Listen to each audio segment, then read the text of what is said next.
you can get a flagship phone for 45,000 rupees right now.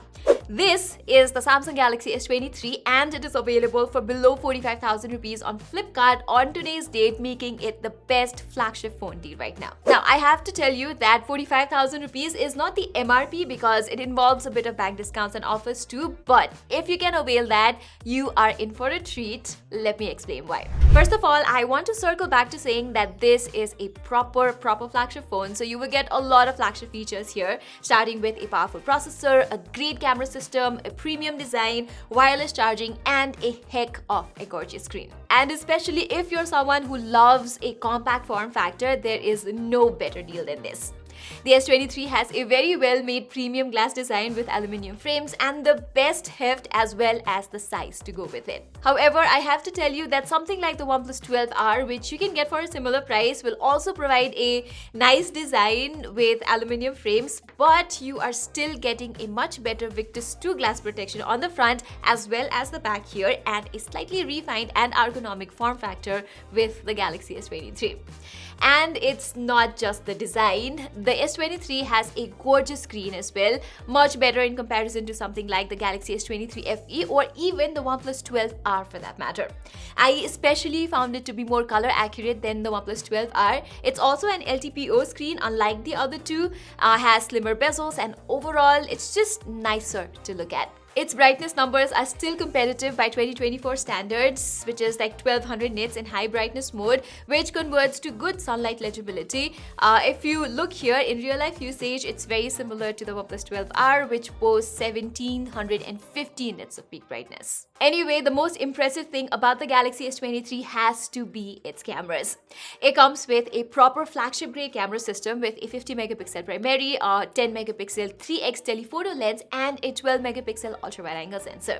I went on a photo walk with the Galaxy S23 and the OnePlus 12R in my pocket, and needless to say, the S23's output, whether in normal daytime photos, ultra-wide angle photos, or portraits, it's just superior to the OnePlus 12R. As you can see, with its dedicated 3x telephoto camera, you can take some really good portrait shots as well. Now, don't get me wrong, the OnePlus 12R does have a capable camera on its own, but the flagship optimization on the Galaxy S23 is hard to match. And because this is a slightly older phone, Samsung has pushed a good number of updates, and over time it has gotten significantly better. Plus, there are other things that the Galaxy S23 does better, like video recording in 4K 60 FPS across all lenses, including the selfie camera. The output here is more stable and looks very pleasing.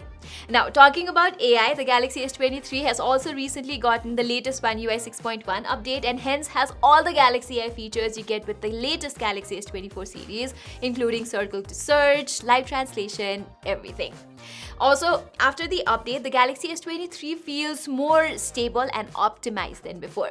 It's great to see Samsung phones aging so well, all thanks to their recent focus on software updates, which, by the way, you will get until 2027 on the Galaxy S23. And because the Snapdragon 8 Gen 2 is still a very powerful chip, it will be able to handle all those updates without a hiccup for a lot many years. Likewise, it can also handle gaming very well. I was getting like stable 88 FPS in games like PUBG Mobile, while Genshin Impact also had great FPS numbers. But the catch here is that since this is a very compact device, it cannot keep up with the heat very well. I compared it with the OnePlus 12R side by side, which gave me better temperature readings along with slightly more stable FPS numbers. And not just while gaming, if you record videos for a longer time, I found the Galaxy S23 heating up a little.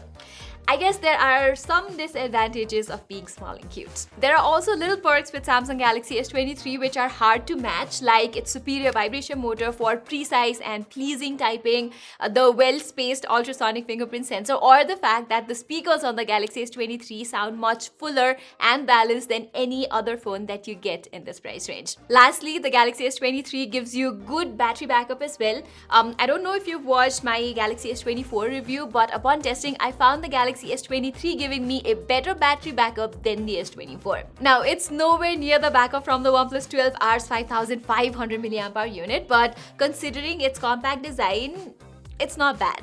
If you use it a bit conservatively, it can last you a whole day as well. However, charging the S23 can be a little bit of a pain because it only supports 25 watt charging versus OnePlus's 100 watt charging. So yeah, if you're looking for the best smartphone for around 45,000 rupees, the Galaxy S23 is the phone that you should go for. It gives you an all-rounder flagship experience, which is crazy to find at this very price segment. Yes, the gap between a flagship and a mid-range phone is getting narrower every year, but there are just too many perks of owning a flagship phone. Okay everyone, that was all for this video. I hope it was helpful for you to make an informed purchase decision. Saying this, I'm Pratima. Thank you so much for watching. I hope you enjoyed this video. If you did, a sub to the channel would be great, and I'll be back very soon.